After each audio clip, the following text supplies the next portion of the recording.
Welcome to the Scariest Things podcast, your gateway to the trends and tropes of the horror genre.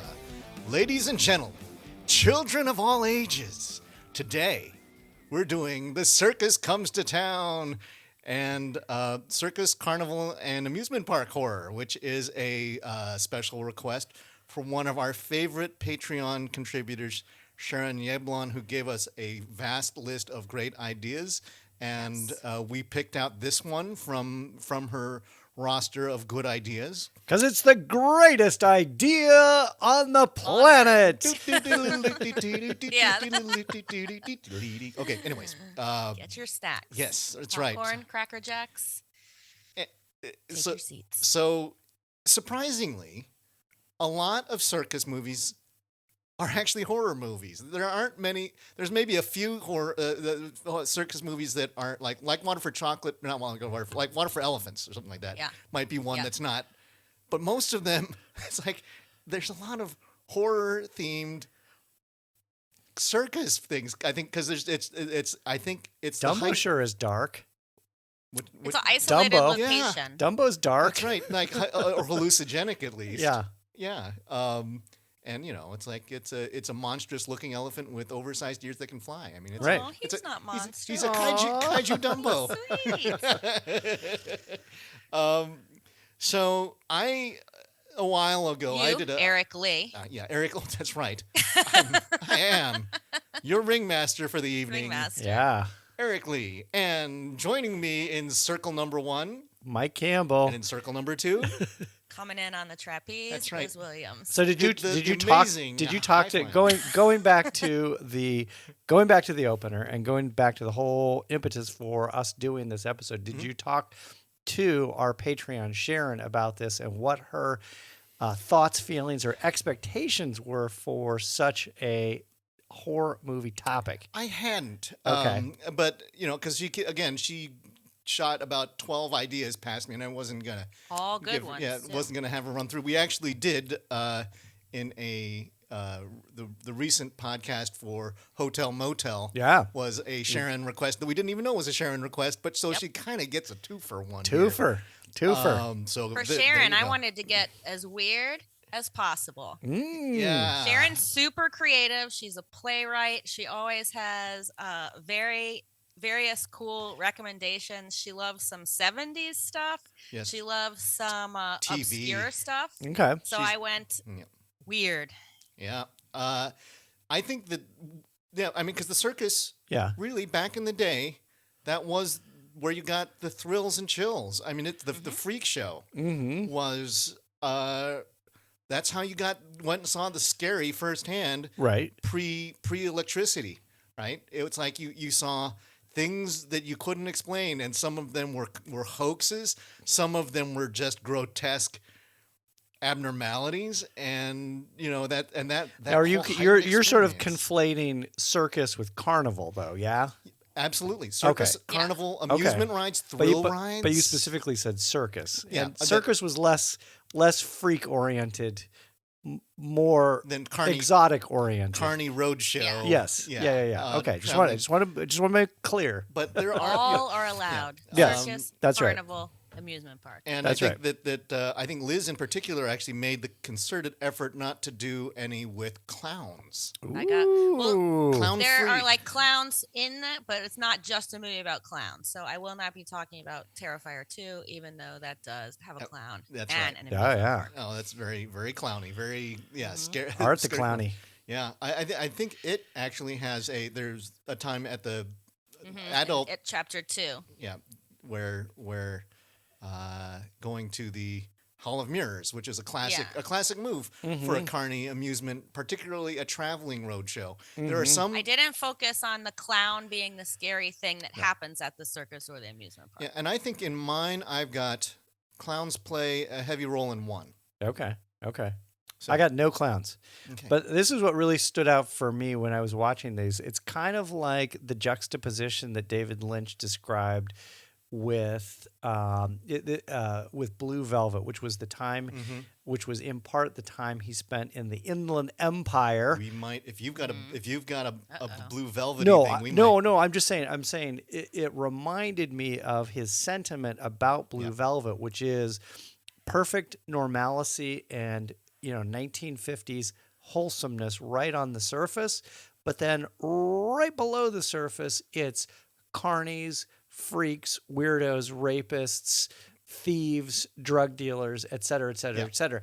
That's where the real fear comes. The fear doesn't come from, is the lion tamer going to get his head bit off? The fear comes from who the hell is the lion tamer? Who the hell is the lion tamer? Or who the hell is the guy that's watching the lion? Right. Like, and what are they paying that guy? Right. Who put up this ride in the mall parking lot to make this amusement park? Right. Am I going to get on it? Yeah, that's where the real fear comes from, I think. Are you guys fans of, let's start with amusement parks. Yeah. Are you an amusement park goer? Not at all. Zero. I love a thrill ride. In fact, Not me. I at some point I want to go to Cedar Point, but everybody's aged out now. I don't know who's going to be. We are tall enough to ride this ride, but too old to go. Who's going to go on the roller coasters with me? Now, what is Cedar Point? I don't even know what Cedar Point is. Cedar Point, Ohio is the biggest it's the roller coaster capital of the world. Heck Gotcha. no. Okay. You're on your own. Yeah, it's got 17 massive roller coasters. It is. I have to admit, I became obsessed with watching roller coaster videos during the pandemic because I was locked at home, and for some reason there were a bunch of these riding El Diablo at Jersey, the Cedar Point and We've Jersey watched Shores. them too. Yeah. And I recently, and right before the pandemic, I went down to Disneyland and had a blast doing the Matterhorn. Is an old, it's a tight loop. It's not a particularly creative one, but it will throw you around. Right. And Space Mountain and Big Thunder Mountain. That's all I've done. That's kind of a taste. That's like sort of like when we have the bridge too far things. Disney plays it safely in the exciting but not scary mode. And Cedar I'm staying Point on is that the one side of the bridge. Yeah. For me, both circuses, carnivals, amusement parks, it all felt like a big giant scam, and it was way too expensive, and I was just never terribly interested in any of it. And every time I would go, I would be like, "Oh my God, this is so expensive! It's going to cost me $12 to ride this ride, and it's going to cost me $15 for a corn dog and a soda. Like what the hell? This is insane." But put yourself as a little boy in the 1910s, 1915s. Oh yeah, I was gonna say that was when I was a little boy, and I was like, "This is insane." But when you have a nickel. Yeah. Come see what is that alligator? The guy who stitched together with an alligator. Right. The classic carnie. Yeah. Carnie thing, which is like bad half taxidermy, man, half alligator. Right? Yeah. Or the bearded ladies, or the aborted 3-headed calf fetus. Right. All these kinds of things, which are what we go to horror movies for. Right. That's what it was. The allure for sure, of what's behind that curtain. The fear of the unknown. Yeah, and then it's like you pay a nickel and you go back and you see some guy in a chicken suit. Right. So, I want that's my nickel back. I wonder if that's where they came back. Nickelback. Nickelback. Give me my money back. It was a horrible carnival experience. The worst there is. The worst they there wanted to is. spread the pain to the rest of us. I am not getting on the Nickelback ride. It's just like, that music will not stop. They just play Nickelback songs. So, I think for people who are interested in this particular topic, there's a dead list that I created last year, which 22. chronicles a number of these films. I've got a couple of them that I'm going to talk about here. Liz has declared that she didn't need. Her challenge was to find find movies that weren't on the list. I don't know that Mike was aware of the list. I sure was, and I drew from the list. Okay. Yeah. Okay. But Well, I also found some stuff that you've never even heard of. Yeah, see that's the great thing that me doing this podcasting, the challenges that we put upon ourselves. That's right. To go to the very corners of the horror universe to So you don't have to. right there you might hear some like organ grinder music in the corner of your house, and it's like, I wonder what that might be. And then it's some sort of a ghosty circus thing. So we get on that rickety old roller coaster, so you don't have to. For those of you under the age of 90, an organ grinder is a instrument that no longer exists. That's all I know. That looks like a Jack in the Box. And if you don't know what a Jack in the Box is, for those of you under the age of 60, that was something else that you would do, was play with the Jack in the Box, because that was how you used to get your jump scares back before the age of electronics. But I know we're being obviously silly and facetious, but that is kind of an interesting element to this whole discussion, is the fact that a lot of the freak show, the carnival, the circus, the thrill ride, these things don't exist anymore. Yeah. Save for the roller coaster, right? But none of these other things exist, right? Because ethics. Yeah. Well, for a variety of reasons they don't exist. But and I think that's kind of an interesting piece of this, is that there's still horror movies that tier to amusement parks, carnivals, circuses, etc. They're still being churned out, but fundamentally, the thing doesn't exist anymore. The circus turned into a Vegas show. Right. Yes, it's Cirque du Soleil. It's acrobats and because Siegfried and Roy turned into a horror show. Right. Yeah. Really. Seriously. Now it's Cirque du Soleil for circus, and that's just. That's fancy. Yeah, it's acrobat. I mean, it's still amazing to watch, but sure. But you're not going there to see something that will shock you in a grotesque way. Right. Or there's no Hall of Mirrors, or the Fun House. Right. Which is those are the staples of, or the Tunnel of Love for that matter, or the variations of that as a kid that you get to do something that's verboten, and that's That probably died out in the 80s. Yep. I think the traveling circus was dying a long, slow death, and probably really exited in the 80s. Yeah. So, but it was only a couple years ago that Barnum and Bailey finally closed the doors. Because I mean, Barnum and Bailey without the animals is not Barnum and Bailey. Right. And that was in a day, the whole ethics of caged animals and training animals and. But you can still go down to the waterfront in Portland, Oregon during the Rose Festival and see all the carnies you can put your hands on. Yeah, now you can go to a gas station out here and see a caged tiger. Oh God, those are the ones. Oh yeah, there you go. I think that there's a side game that you can do with the traveling little Ferris wheel, or the like hammer at the mall stick parking thing. lot. Like how many fingers have all the carnies got? Oh yeah. That's Tiger King horror. Yeah. The other element, and it's not a horror movie, but the Guillermo del Toro's Nightmare Alley. Nightmare Alley, which was set in the 30s, right, or 20s. Yeah. 20s, and it went through the 40s, I think. That's right. But it was. But that was it. Running that was away the to the circus. Show. But that was. I mean, it's not. I thought about it. It's like, because I enjoyed it. Very long movie. Scary, but it's not scary. It's genre. It's dark. It's a dark mystery. But let's get kicking off with this thing, Liz. Since you've got probably the newest stuff, why don't you go ahead and give the first swing? I am starting from. They're still good, but I'm going from worst to best. Okay. So. Don't let the 22% on Rotten Tomatoes scare you away from this one. Oh, what did you say? What percentage? 22%. No critic reviews. Okay. And according to Carl Fisher from Games, Brains, and Headbangin' Life, this movie never bores you, but it never really lights a fire under you either.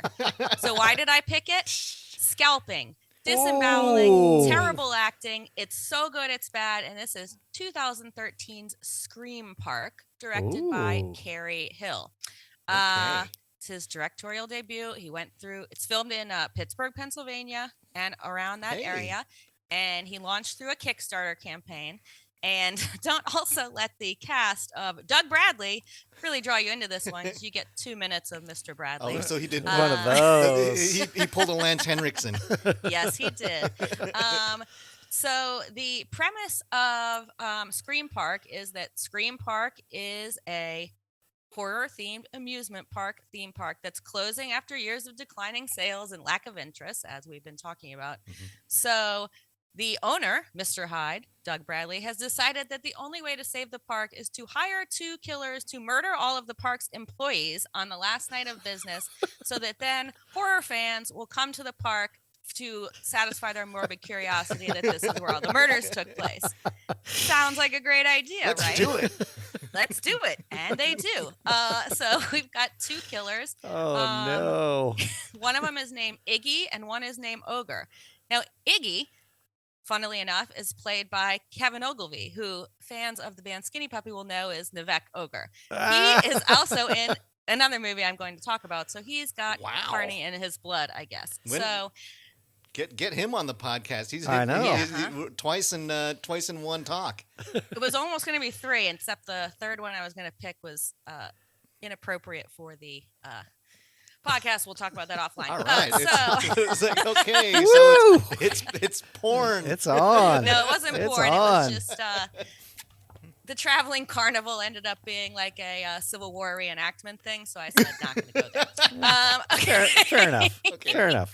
So this one just has a lot of blood, a lot of guts, and for their teeny tiny Kickstarter budget, I think the special effects look pretty good, because they definitely spent them there and not on, actors, because this is a group of kids who are doing not a terrible job, but not they didn't go to Tisch School of the Arts. So it's a popcorn film. It's a good popcorn film. It's definitely a popcorn film. I think you could probably make a really good drinking game out of it, because you've got every kind of stereotype. You've got the punk. You've got the straight-laced manager. You've got the goth girl who just wants to go out on her break and smoke cigarettes, and they're all just going to be taken down one by one, save for our final girl, Jennifer, played by Wendy Wigant, who has not really done anything else. So, Scream Park, you can see on Tubi, our favorite platform, and it's very silly, very fun. If you like a low budget, so good it's bad, I will watch Birdemic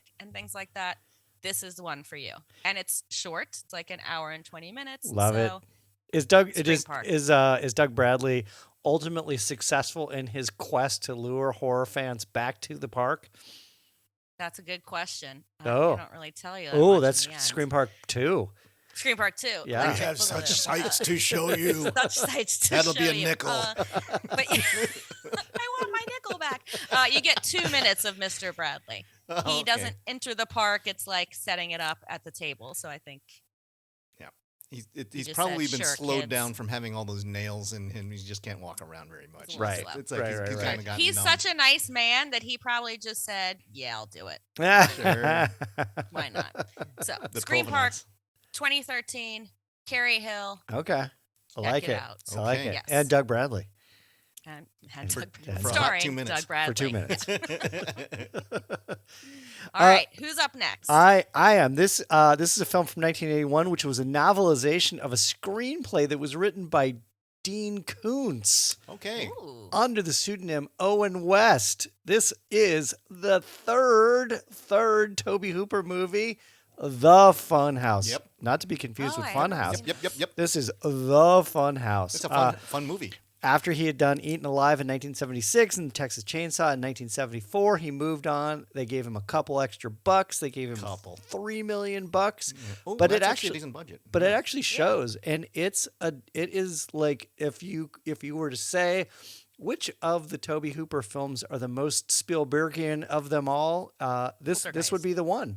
It's got the intro to it almost has kind of sort of like a Gremlins kind of quality about it. I mean it involves the brother and sister and the sister taking a shower and this, that, and the other. But the Classic feel, 80s. the vibe, definitely cribs heavily from the early 1980s. But this involves the primary character, Amy, the sister I was just referring to. Against her father's wishes, she visits a sleazy traveling carnival with her boyfriend, Buzz. She and Buzz, they smoke doobies. They drink, they jump into a over 21 strip show, they hassle the fortune teller Madame Xena, and they also take in the Freaks of Nature exhibit and a magic show before they even go into The Fun House. the Fun House. Turns out inside the Fun House is a seriously freaky and seriously deformed individual who has he and his father are traveling carnies. The father is ultimately protective of his highly deformed son, who has a penchant for young girls. He has a penchant for girls in total, but he has a penchant for young girls, and they even allude to the fact that He's kind of rapey. they use they use the traveling carnival as a way to cover up The sins of the boy. previous sins. Stay on the road. It's a great movie. It hits all the right beats. It hits if you were ever fearful of going to a carnival, this gets at the heart of why you would be fearful of going to a carnival. And I think it is probably really if you get down to brass tacks, this is probably the most sort of the biggest budget, most commercial looking of all of the Tobe Hooper films. Apart from Poltergeist. Yeah. That's also a very Spielbergian film. True. So yeah, I mean, maybe he was taking some Spielberg notes. was like producer, right? Yeah. He was supposed to make it, and he had to do. Yep. And maybe else. he was. Yeah, who knows? Maybe he was taking. They were fairly close because 79 was it? Was it 81? Poltergeist is 81. 82. Well, yeah. Okay. There might have been. Steven might have gone, hey, I know a good guy to do my ghost movie. Mm-hmm. Hand that over because Mm-hmm. this is it. It's it's a fun time at the carnival. I think one of the key Until things it's to know, not. the key thing to recognize is that the freaky son is not actually part of the exhibit. He's just a behind the scenes carny. Right. Yeah. So it's not like he's not on display. That's He the wears a problem with Frankenstein. carnivals. He wears a Frankenstein mask. Yeah. So Yeah. you don't quite know what you're getting. Buyer beware. Yeah, so they didn't elephant man him. No. Right. No. He was not a sympathetic character. No, not at all. At all. Right. But the other interesting thing I was going to mention, and kind of referring to the fact that a lot of these carnivals, the circuses, the amusement parks, et cetera, were shutting down. This was in the early 1980s. That while they shot most of it in some backlots of a studio in Miami, all of the carnival rides and the attractions that were featured in the film came from they all dated from the 1940s and 50s, so 30-40 years prior to 81, and they came from a carnival, a totally defunct carnival in Akron, Ohio. Yeah, that's totally safe. Wow. And I was like, oh, that's pretty interesting. So I mean, they must have acquired most of the stuff from them. I would not get on that tilt-a-whirl. And I was Even all the stuntman's like, no, thank you. right. Not interested. All right. Yes, go see 1981's The Funhouse, not to be confused with Funhouse, which is another horror film. Yeah, the Fun House is that. Yeah. That's the key link there.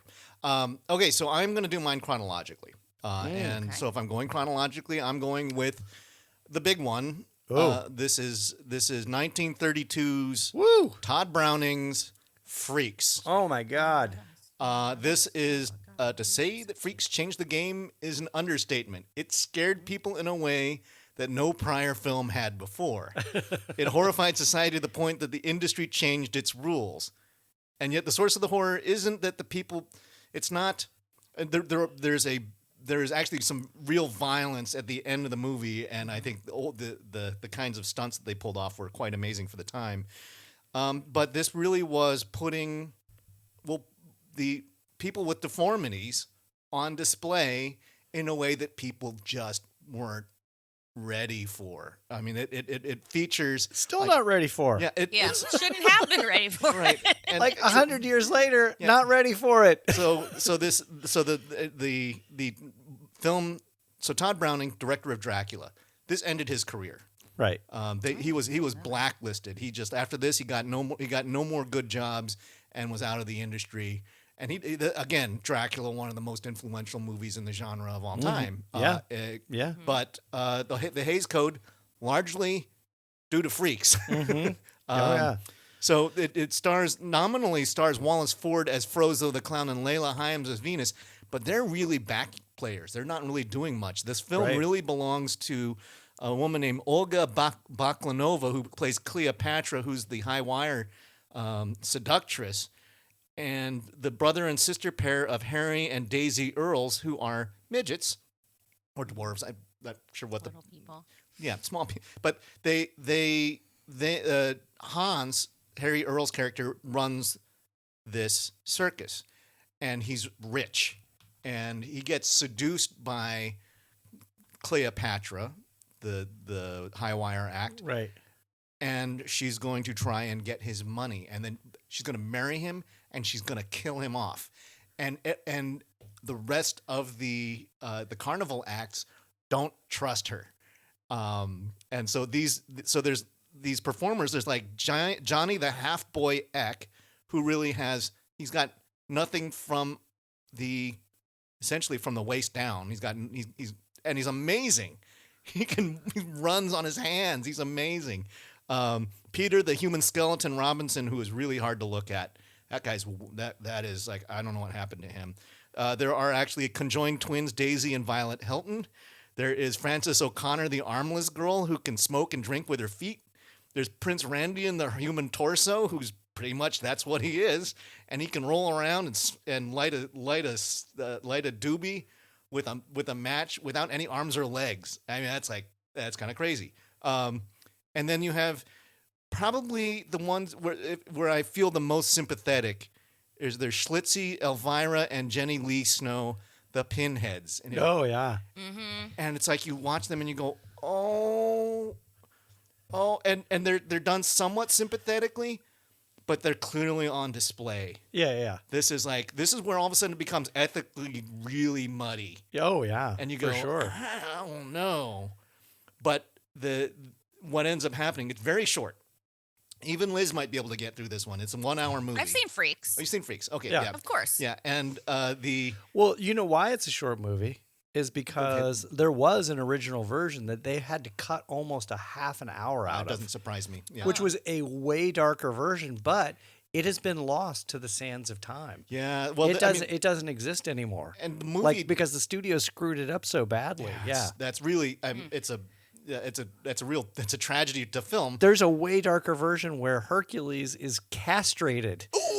Wow. Yeah. I mean, yeah. I mean, at the time, the fact that he gets jumped by a bunch of little people with knives, Right. and he gets shivved, and you Right. see this. I mean, the knife is sticking out of his side. I mean, for Yeah. the 1930s, Yeah. this was like this, and I have to admit, so it's been a while since I watched this. Yeah.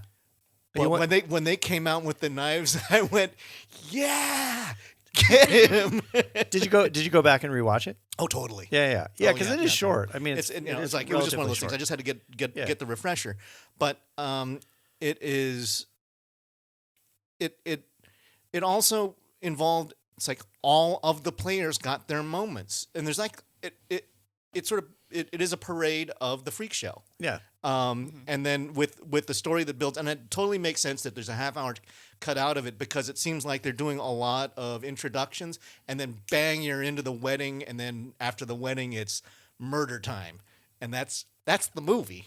Yeah, allegedly. Right. I mean, allegedly there was a woman who threatened to sue MGM and Todd Browning because after she watched the original version, it gave her a miscarriage. Yeah, Yeah.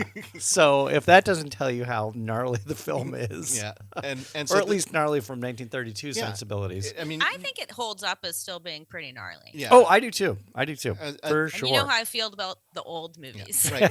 Well, and also it's not a universal picture. Right. And so this It was MGM. Yeah. yeah, and Universal, because there's, although again, there's a wedding.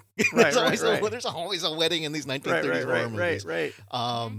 But I love, but it's good as you gooble gobble, one of us. Yeah. And that is, and And that's and kind of then the climax of the film too, really. pretty much. Well, that's Yeah. when that she realizes, well, because she's in it for the money. Yeah. And they Right. think that she wants to join to really join the troupe in a way that they are the troupe, and then she rejects them, and it's just it's heartbreaking. And then I kind of wanted them to pull the knives out then. Right. Anyways, Yeah. Freaks. It Yep. is a Go this see is, it if you haven't. This is the for benchmark movie sure. from which all the circus horror movies come from. Yep. So that's one to check out. It's quick. It's beautiful. The acting not great because it's. And Martin the performance Scorsese you got. says They're not it's still professional actors. Martin Scorsese says it's the scariest movie he's ever seen. There you go. That man should know. Yep. All right. So Liz, what's your number 2? Okay. My number 2 is totally bizarre. It is a Japanese animation called Gekimation, which is the film equivalent of the traveling paper theater. And it is Huh. written and directed by a director named Ujicha, and it is called Violence Voyager. Wow. And this is from Whoa. 2018. And Okay. you are not going to find a lot on this movie, but it is available to see on Prime. But the description is following an end of term school ceremony. An American boy named Bobby decides to go with his friend Akun, they're in Japan, into the mountains outside their village to a place perfect for a secret base. But on their way there, they stop into a mysterious closed amusement park. They're there to have fun, but are attacked. Okay, so there's a guy who thinks he's going to run this amusement park, and it's like, we don't get many visitors because he's a creepy mad scientist. And when they enter into Violence Voyager, which is a role-playing amusement park, they are assigned, they have little outfits they have to put on, and they're there to combat an alien invasion by fighting aliens with things that look like water guns. I want to do this. They What? takes a bad turn when they discover a girl that's been trapped in the park, and then they discover that the man is trapping them into these like disgusting looking creatures. So one of the reviews that I found, which is on cbr.com, calls it Lord of the Flies meets Tetsuo the Iron Man. Oh wow. Woo. Yeah. Gonzo And- weird then. Oh, but it gets real weird, and some Japanese anime gets a little bit uncomfortable, so they are gonna say things about like, "Why are you wearing those underpants?" And these are all children, so you're gonna be like, "I'm a little put off here," but What's up with that tentacle? it's Right. kind of a cultural thing. Yeah, hentai. So it's this cardboard animation, but not like Terrence and Phillip in South Park. These are like one piece, moving around cardboard pieces. But then some of the things are real, like fluids that come out of them or the Ew. water from their water guns. And it turns into a really disgusting thing of what he's turning these kids into. They look like their flesh has been taken off their body, but they look like little hulks and they have these square things on their head. It is super bizarre, but this is for Sharon, so I wanted to go Okay. deep dive Sharon? into bizarre amusement parks. Watch this and let us know what you think. This is pretty much as bizarre as you could get. And So, Liz, you didn't take a tab of LSD, to be clear. I did not. Okay. Sounds like, but This is, as a lot of these kinds of oddball, like meatball, koduku, and, Yeah, and those, yeah. The Japanese, when they go weird, They go, Or- they go super weird. Hausu, man. Yeah. Come on. So There you go. this reviewer, his name is Anthony Gramuglia, said of Violence Voyager, hang on, I just lost it. You don't put on a movie called Violence Voyager and expect something normal or even rational. Faces melt off, bloody naked children are hung up on a line, and a colossal phallus comprised of raw flesh makes an appearance. These disturbing images all pop up in the first half of the film, and those, if you can believe it, are merely the warm-up acts to the rest of the horror to come. So, if you like surrealism and weird stuff and puppets, check out Violence Voyager. It is available on Amazon Prime for all to see. Nice. Hard pass. I was going off the list. It's not long either. It's like an hour and 25 minutes maybe. So All right. I stuck it out. Yeah, It's okay. very, very weird though. Okay. Getting back to the list, less weird and old-timey, all three things that you didn't do, Liz, is a 1962 independent horror film called Carnival of Souls, which I had never seen. Mm-hmm. I had never seen, and I thought, well, I got to see it. Time to do it. Directed by a guy named Herc Harvey, which might be my favorite name of all time, Herc Harvey. Herk, Herc Harvey. He was I guess he was like a director and producer of industrial and educational films based in Lawrence, Kansas. And he worked for, I love the name of the company, he worked for the Centron Corporation. But that is not about the film. The film follows a young woman, Mary Henry, who is in a car accident with a bunch of her friends. They are drag racing, as teens did back in the 1950s and 60s, against a couple of local boys. Their car flies off a bridge and all the girls drown except for Mary Henry. Well, she is so distraught by the fact that all of her friends died in this car wreck that she relocates to a new city.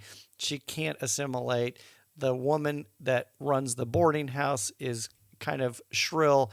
The next door neighbor is a total philandering louse, and she can't really get her life together at all. Compounded by the fact that she continually sees this ghoulish face everywhere she goes, and she's constantly drawn to, just outside of the city that she's in, is this old, decrepit, rundown carnival. So he filmed. It was filmed in Lawrence, Kansas, and Salt Lake City. It was shot on a budget of $33,000, which even for 1962 standards seems pretty pretty low. But he also employed, so if you watch a lot of the scenes, whether it's like them walking down Main Street, them in the department store, these were all shot like no permits, full-on guerrilla style. Yep. And Mr. Herc Harvey would never go on to do another film. Yeah. Which is I don't know if that was a function of the fact that people were freaked out by his film or people didn't like his style of filmmaking, but he would never make another film. It is a quiet, slow burner. Yeah, you're right. And it could have easily fit into our recent episode. I think it was episode 162, Slow Burn Horror Movies. It takes a long time to get you there. But once you get there, it's actually a pretty satisfying way to unfold the film. And much like Freaks, I don't think it's as good a film as Freaks, certainly, but if it's the kind of thing that you see the poster for or you hear about and you go, I'm not going to watch a film from 1962, I would encourage you to go take a look at it, because it is a really, really decent horror film. And there's some gorgeous shots. I mean, just the way that it is shot. And this plays out to when you get to, I think, films like Repulsion and Eyes Without a Face. Yep. It has similar kind of big, wide shots, and it's this silvery black and white. Yep.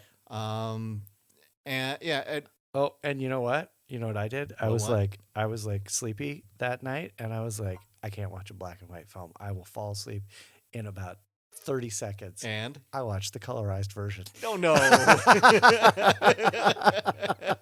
True story. Wow. True story. Mike Campbell. I'm going to cinema hell. You're an old man. I'm Mike going Campbell. to cinema hell. It's happening. All right. What's next, Eric? Okay. Well, so I'm moving up the timeline a little bit from where Mike was. This is a 1967 film called Berserk.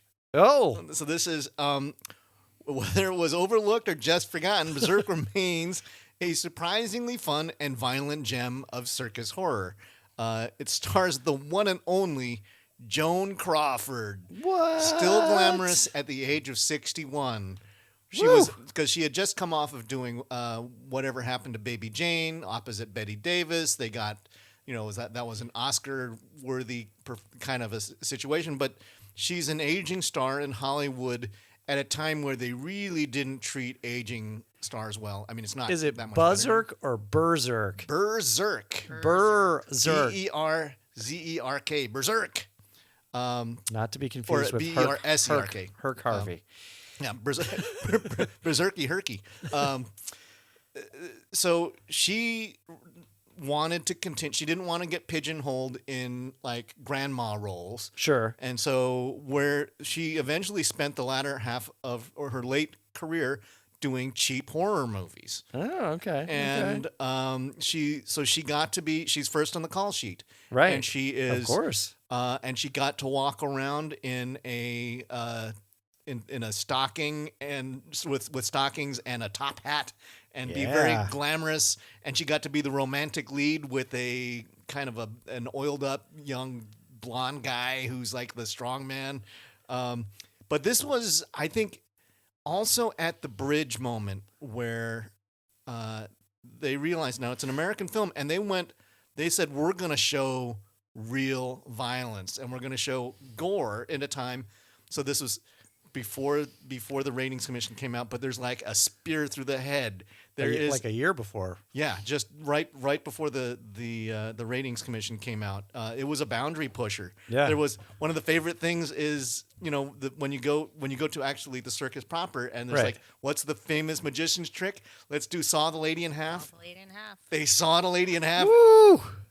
And it was Diana Dors, who was a Marilyn Monroe wannabe. Uh-huh. Like she was so there was it's it was an accident, and there was like the high wire act, and he falls and he lands on some spikes. It was an accident. Right. And so it was all of this kind of using in a way that a lot of the circus movies don't actually show the circus performances. This shows the circus performances gone completely wrong.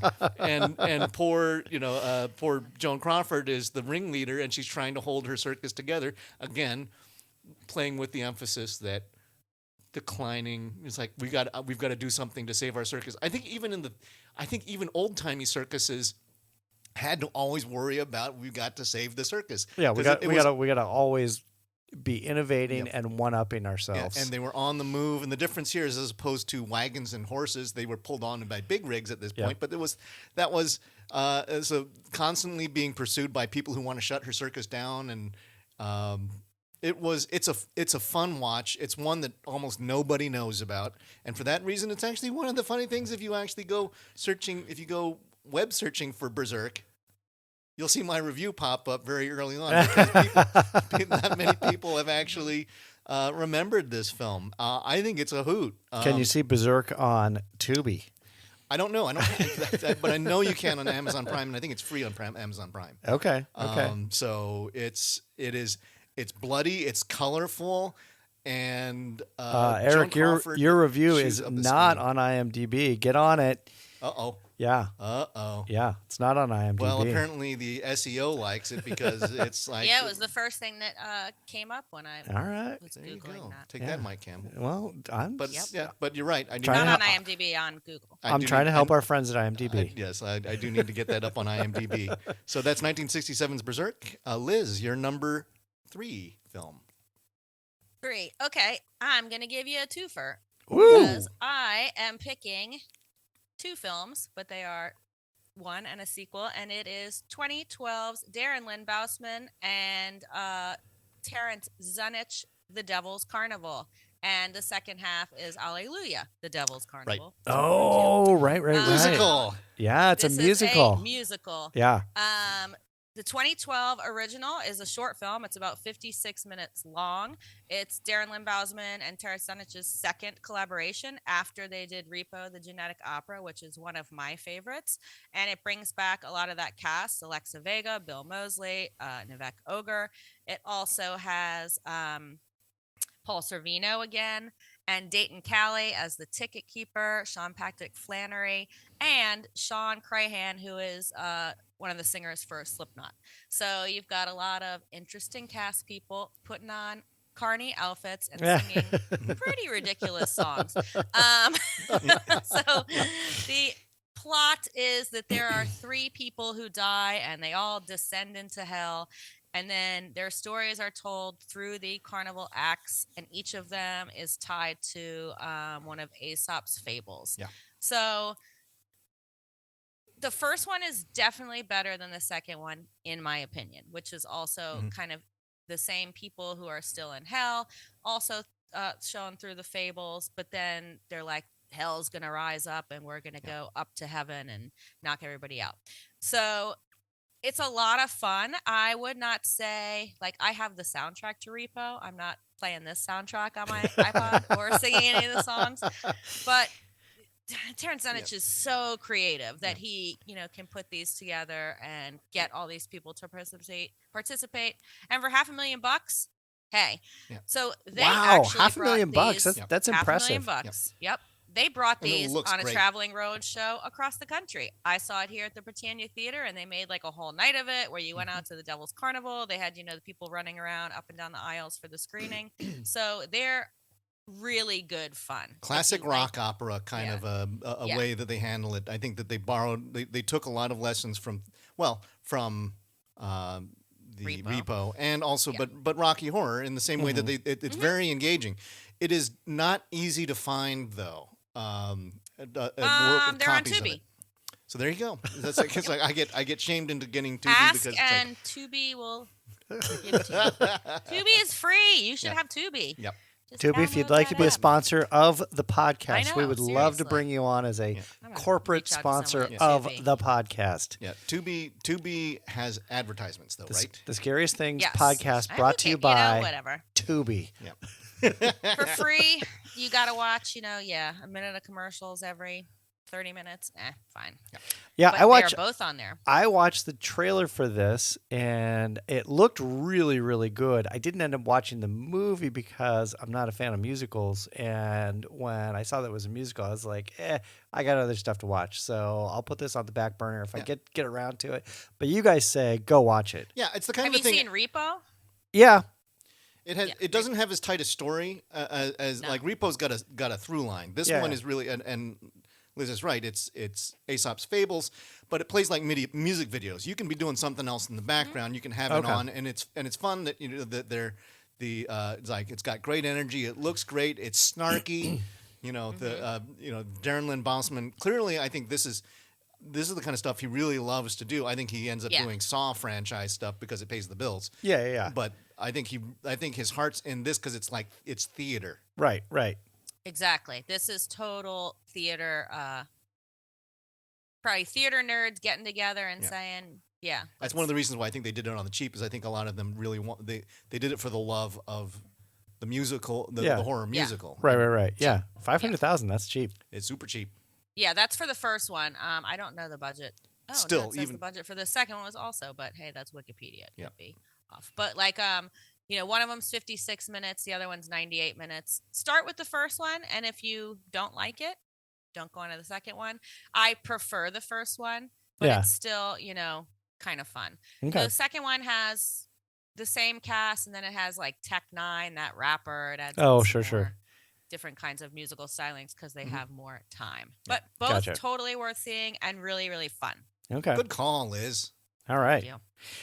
Do you guys know what lurks in the dark corridors of every woman's soul? That sounds like I'm not going to answer that's a thought question. Not give away it's not a carnival or a circus. There lurks a she-freak. Also from 1967. This is the American exploitation horror film directed by a guy named Byron Mabe and starring Claire Brennan, Lee Raymond, and Lynn Courtney. This is a wild film, which really plays out like a very long episode. Not terribly long. I think it's like an hour and 18 minutes, but it plays like a very long episode of The Twilight Zone. But the thing that's really fascinating about it, whereas all of these other films that we're talking about today show you sort of the finished product, right? The carnival, the ride, the circus, the amusement park. This really shows you kind of the inner workings of the carnival setup and takedown because it focuses on the carnies, which is pretty interesting. So it shows all this like really super sleazy backstage stuff and all the dealings between the carnies and the performers and the show people and the guy who runs the carnival. It is super, super slow super slow, but it has a massive, massive punchline. And interestingly, this film actually was allegedly an unofficial remake of 1932's Freaks. The film basically follows a woman, Jade Cochran, who is I guess you could call her a very incredulous and cynical waitress who is done with being a waitress. She goes to one of the carnival promoters comes by the restaurant, says you should go check out the carnival. She does. She becomes she's befriended by one of the lady entertainers, aka strippers, because they used to have strippers at the carnivals. Wow. And she eventually falls in love with both one of the super duper sleazy carnies, but she also manages to simultaneously fall in love with the owner of the carnival. Her true love is with, of course, the carnie and not the owner of the carnival. She kills the owner of the carnival and eventually takes over the whole carnival.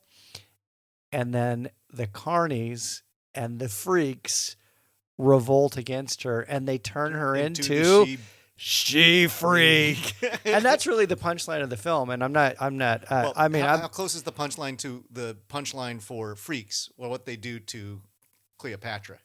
It's kind of the same idea. And if you look at the poster, which hopefully Eric will post it when he posts this episode, if you look at the poster for She Freak, it's a very famous. You'd recognize it if you saw it. Kind of an image.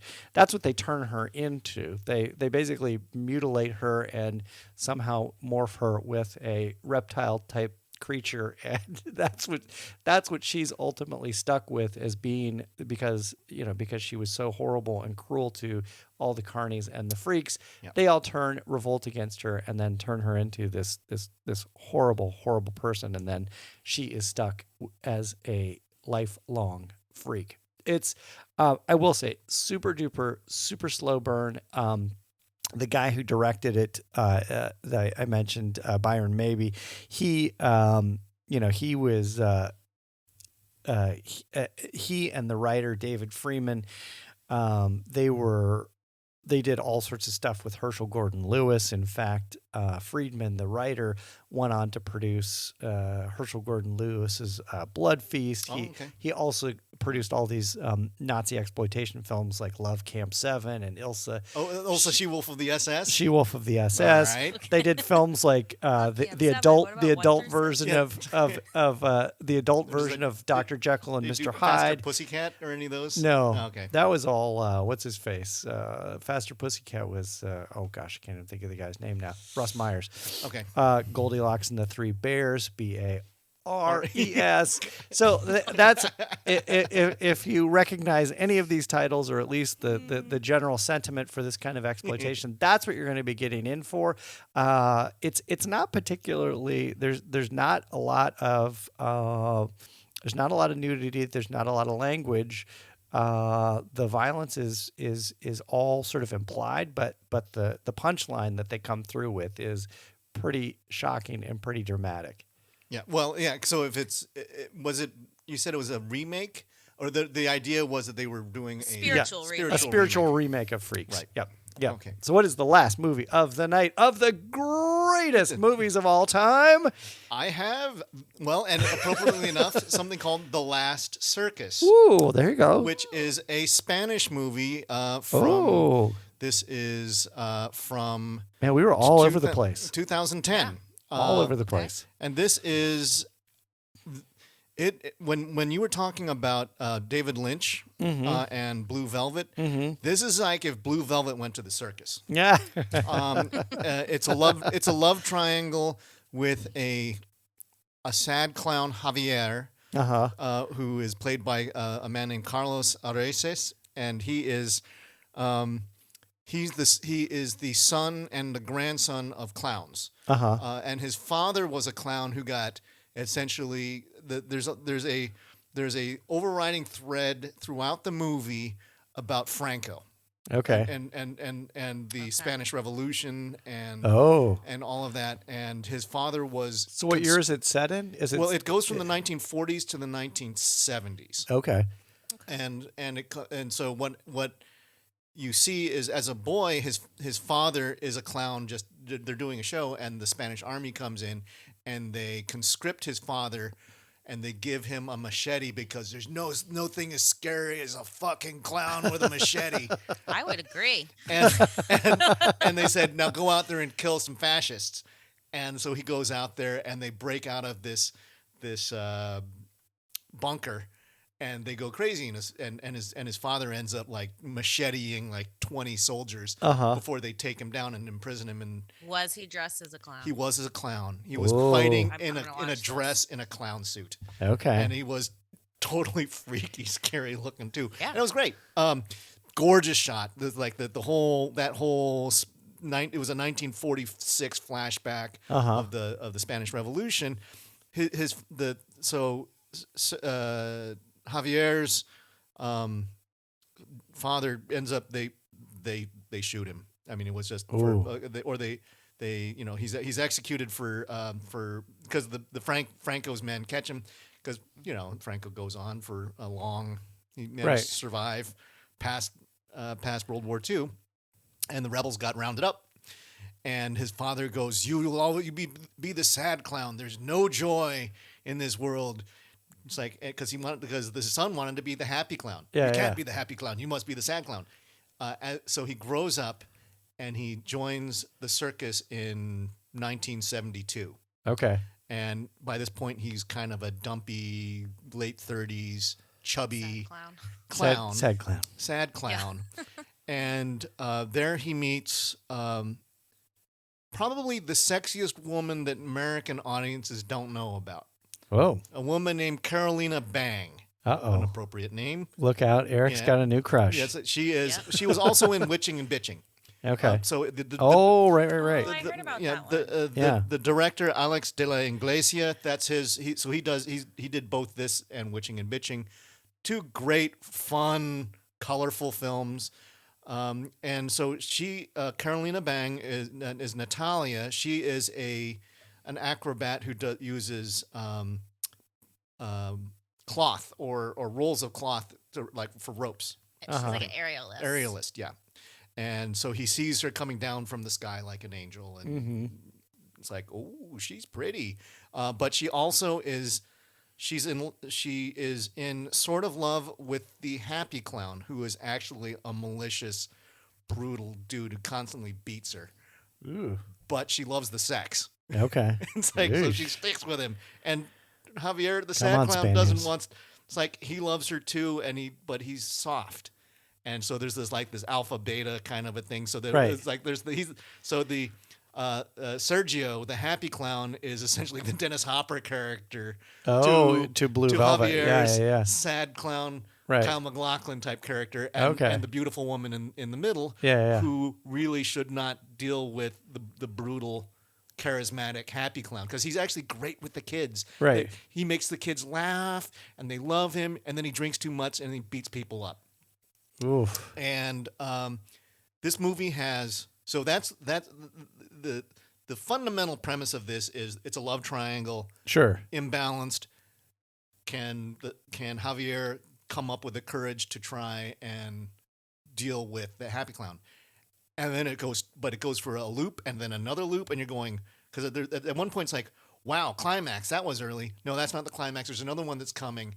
It's really bloody. False Summit. Oh, I gotta see this. And it's like, and to the point where both of the clowns just go completely insane, and then they go at each other with machine guns and butcher knives, and they maul each other, and it is something, and it's kind of desaturated, but the movie, it's beautiful. It is. Okay. I think the first 2/3 of the movie, I would have given it 5 stars for the first 2/3 of the movie. I don't know about. I think they tried to overdo the climax. It's very spectacular, but I think it knocks it down to a 4-star movie, because I think I would have liked the ending that sort of happened in the middle, and then to stretch it out. Yeah. I respect the fact that they put a twist in there. Yeah. It's a great story. It's you really get wrapped into it, and The I Last think Circus. so And a little bit about Carolina Bang. She is married to the director. Yep. They have 3 children, and she was nominated for a Goya Award for Best New Actress for this role. she was terrific. Well, there you go. She's it's taken, Eric. Sorry. I know. Sorry. I was She's just like, taken. and I can't speak Spanish, which makes things Yeah. kind of tough. But she reminds me of and I always end up forgetting Looks like Johnny Depp's ex-wife, or who's the Vanessa Paradis. Resident Evil. Who's our Mila. Mila Jovovich. She's like Mila Jovovich with big boobs. Okay. What it's All right. called. All right. Better what she's acting like. chops. Better I guess. acting, All right. much Got better nominated for actress. an She award. is very expressive, and she can win the movie with her eyes. Okay. But the fact that she does a lot of her the kind of stunts, and then there's a lot of other fun characters on the sides. They got a bunch of Spanish comedians who play various other roles, and so it feels like Madhouse fun at the circus with really deadly, brutal consequences. And it doesn't hold back on the gore. It's a really, it's a real messy Sounds like movie. it. It's All fun. right. All right. So I'm going to that add is- a book recommendation. Oh wait, I was gonna say, wait, are we? Because it's one of my No, it's favorite Mike. books Mike ever. still got it. Oh, Oh I'm no, sorry. I'm done. Mike's I was Yeah, we're Liz. done. I was just gonna comment about the fact that we made it through an entire episode of carnivals and circuses and amusement parks and didn't talk about Rob Zombie. But is that what you're? Oh, no. I'm not going to recommend Rob Zombie's book, even though he gifted it to me. But that was Lords of Salem. I don't know if he made 31 or House of a Thousand Corpses. Well, House of a Thousand I'm gonna Corpses recommend, would sort of qualify for this. It does. It totally 100%. if you Google circus horror, that comes up. So it's Constantly. 31. Yep. Rob Zombie, I feel like every one of his movies, whether or not it takes place at a circus or a carnival, is a circus or carnival movie. Right. But I'm going to recommend Geek Love by Catherine Dunn. It is one of the best books I've ever read. And I'm going to read the brief description that's like on the inside of the flap. So it says, Geek Love is the story of the Benuskis, a carnie family whose mater and paterfamilias set out with the help of amphetamines, arsenic, and radioisotopes to breed their own exhibit of human oddities. There's Arturo, the aqua boy, who has flippers for limbs and a megalomaniac ambition worthy of Genghis Khan. Iffy and Ellie, the Lissam Siamese twins. Albino hunchback Ollie, and the outwardly normal Chick, whose mysterious gifts make him the family's most precious and dangerous asset. As the Benuskis take their act across the backwaters of the U.S., inspiring fanatical devotion and murderous revulsion, its members conduct their own Machiavellian version of sibling rivalry.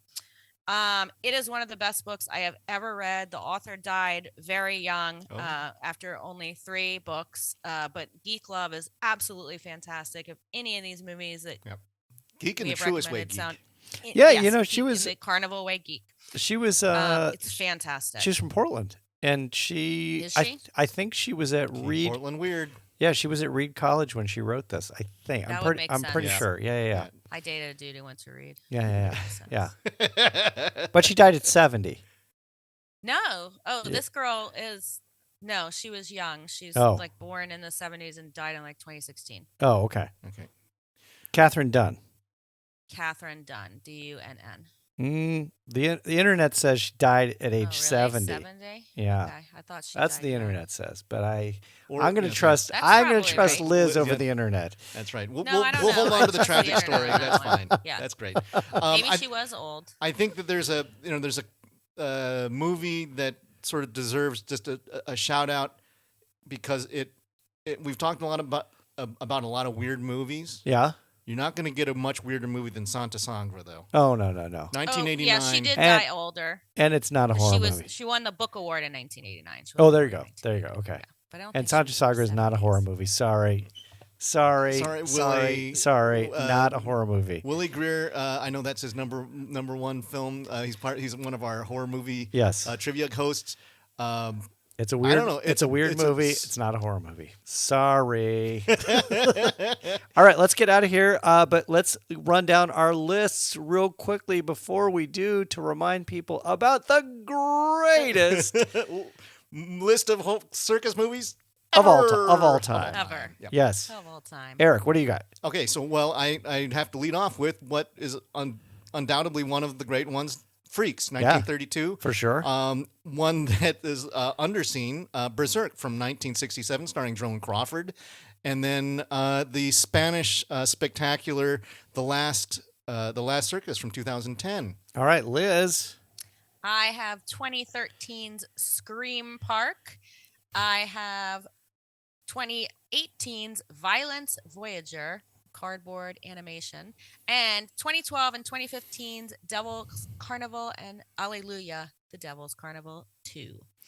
All right, the Circus Carnival Amusement Park films you should see. The Funhouse from 1981, directed by Tobe Hooper, followed up by The Carnival of Souls from 1962, directed by Herc Harvey, and then lastly, the Herc. Lastly, She Freak from 1967, directed by Byron Mabe. Liz, you said you had something to take us out of here with. I do. The tagline from Scream Park: "Death is the new attraction."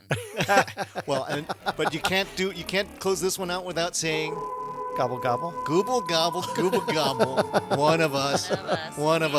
Hit that like button, and we'll see you in a couple of weeks. One of us.